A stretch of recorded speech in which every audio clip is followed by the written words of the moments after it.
There's more fuck. So what's going on is that retail, like what's going on too, is that this cycle retail is just poorer because the Federal Reserve has made it their mission to lower the amount of savings of the average American, unless you're in the 1%. And the 1% is because they have enough capital to survive and in income generation things or jobs or businesses where they're essentially they can just keep replenishing their savings by just slightly tightening down.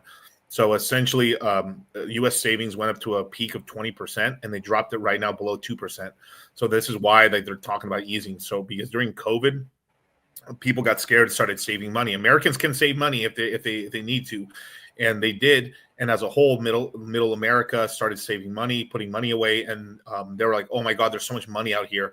And because of all that extra money in the banks can lend more money, and there's just all this extra liquidity in the system. Now that it's gone down, things have been tougher. They've increased prices on purpose. They got an American's savings down to 2%, and then when it's at 2%, it makes them more obedient little fucking slaves. So they listen because they have to, and they have to go to jobs that they don't want to do because they don't have savings anymore. And this is why this has been a big CEO thing. We just had Jamie Dimon literally bitching. Everybody's saying, "I'm so sick and tired of everyone not being at their fucking job right now. I know you motherfuckers are not doing your job right now over Skype. I know you're not. You're working fucking 1 hour, and then you're fucking off fucking skiing or fucking doing Pilates at your house.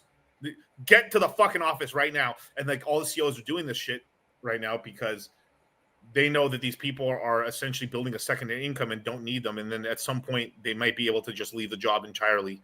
And then when that ends up happening, where like you have a bunch of like, and the same, they're doing this at Doge as well and bringing back government workers and stuff like that. But I mean, if you're a developer with a job, you're retarded not to have two jobs. I mean, realistically, you're not like, if you can do it, as long as you're doing a good job and stuff, like, I think it's a little crazy when you have six jobs, like six actual jobs getting paid 100. Like, but there's guys taking developer jobs now. Developer jobs are disappearing. So you have to be a person that actually knows really what they're doing. But there's guys that do they have two jobs. Like literally, they have like their main job that pays $110,000 and one that pays maybe 50 or 60. That's kind of more 1099. Get your money. You have to, but most people can't do that, right?